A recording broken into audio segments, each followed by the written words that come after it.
Assalamualaikum warahmatullahi wabarakatuh. Introduce myself. My name is Rizda Diani Hopsa. I was a female university student of STIS Sutatmeja Subang. I will explain about the book entitled Balancing Islamic and Conventional Banking for Economic Growth. I will explain three contents. The first is the main problems associated with the IF practice. The second is four main principles of the IF. And the last is dual banking system and Islamic finance in Turkey, Malaysia, Indonesia, and Qatar. The first content is the main problems associated with the IF practice. Before three matters, the first is adoption on Western finance. London is considering a center of the IF in the world. It affirms that Western financial institutions have played determinative roles in the popularization of the IF. The second is financialization syndrome.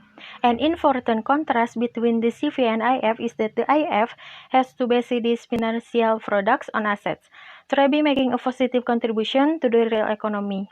And the last is standardizations. A review of the history of many sectors in the modern economy reveals that standardizations has played an important role in ensuring that the products will gain popularity in the markets. The second content is four main principle of the IF. Actually, all of principle of the IF, it is a partnership.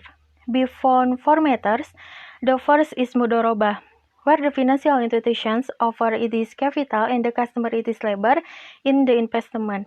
The second is musyarakah, where the financial institutions offer its capital and the customer both capital and expertise.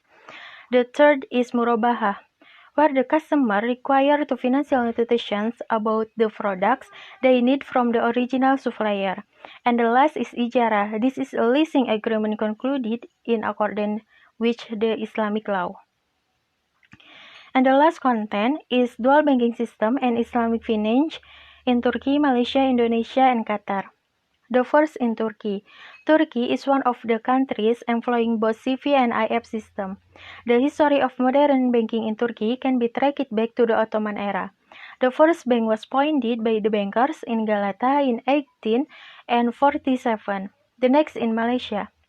Financial markets in Malaysia are controlled by CV. Whereas some developing nations like Malaysia employ a dual banking system because of the growing role of the IF as an alternative model and the role of the CV in economic crisis. The next in Indonesia. According to data by Bank Indonesia, there are 11 IF institutions in the country in 2015.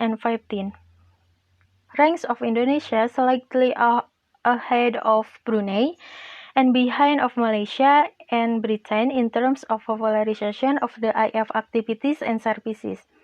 And the last in Qatar. Even though it is a small country, Qatar has 17 banks. 6 banks run on local capital, and 9 banks, among them 3 IF institutions, constitute 18% of the entire sector, and the bank holds 50% of the deposits in the country. So that presentation from me about the books entitled Balancing Islamic and Conventional Banking for Economic Growth. I am sorry when we found many mistakes. Thank you. Wassalamualaikum warahmatullahi wabarakatuh.